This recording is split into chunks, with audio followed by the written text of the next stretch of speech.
This week, Historic Environment Scotland is throwing open its doors at many of its sites, including Melrose Abbey, but with a difference. It's celebrating living history and bringing in reenactors to bring Scottish history to life during the October break. With us today is Alexander. Can you tell us a little bit more about what this week is and why it's so important?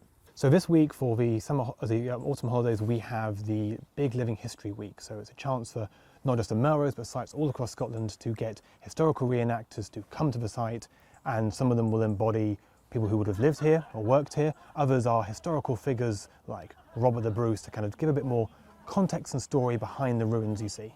And it's not just here at Melrose either, it's across other sites too? It's across loads of our sites across Scotland, from the big names like Edinburgh Castle to smaller ones, and there'll be different reenactors on different days of the weeks. You can find all the information online for kind of the specifics for it. And there's other events as well. So here at the Abbey, we also have our special Halloween trail. So kids of all ages can wander around discovering mythical creatures that are hidden around the Abbey.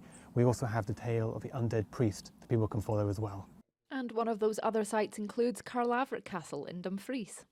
It was people's daily lives, and I think that it's often hard to imagine ourselves in history, and I think that's one thing that both the reenactors and a site like this, where you can kind of see signs of domestic life, really help to kind of bring to life for people. Gives them a tangible way to interact with history when they're talking to someone who is portraying someone who lived in that property or had connections to that property. It just adds an extra level of storytelling and really helps people connect with those stories on a different level.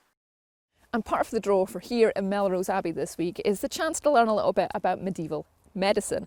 James, thank you so much for taking some time out of surgery. I'll let you put the leeches down. And we've got some pretty gruesome items here on the table, and there's 3 different sects of medicine for back then. Absolutely. So my main part of my display is barber surgery.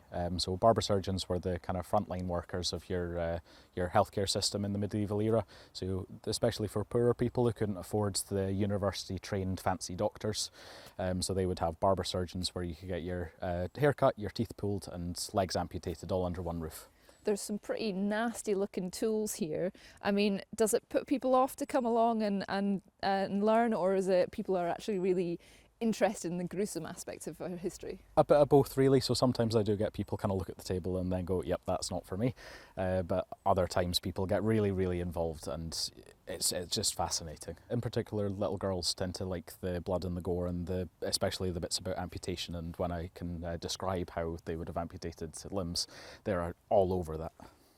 I will let you get back to that, but James, thank you so much for your time. So plenty of history here at not just Melrose Abbey, but other Historic Environment Scotland sites across Scotland. So a perfect day out for the kids.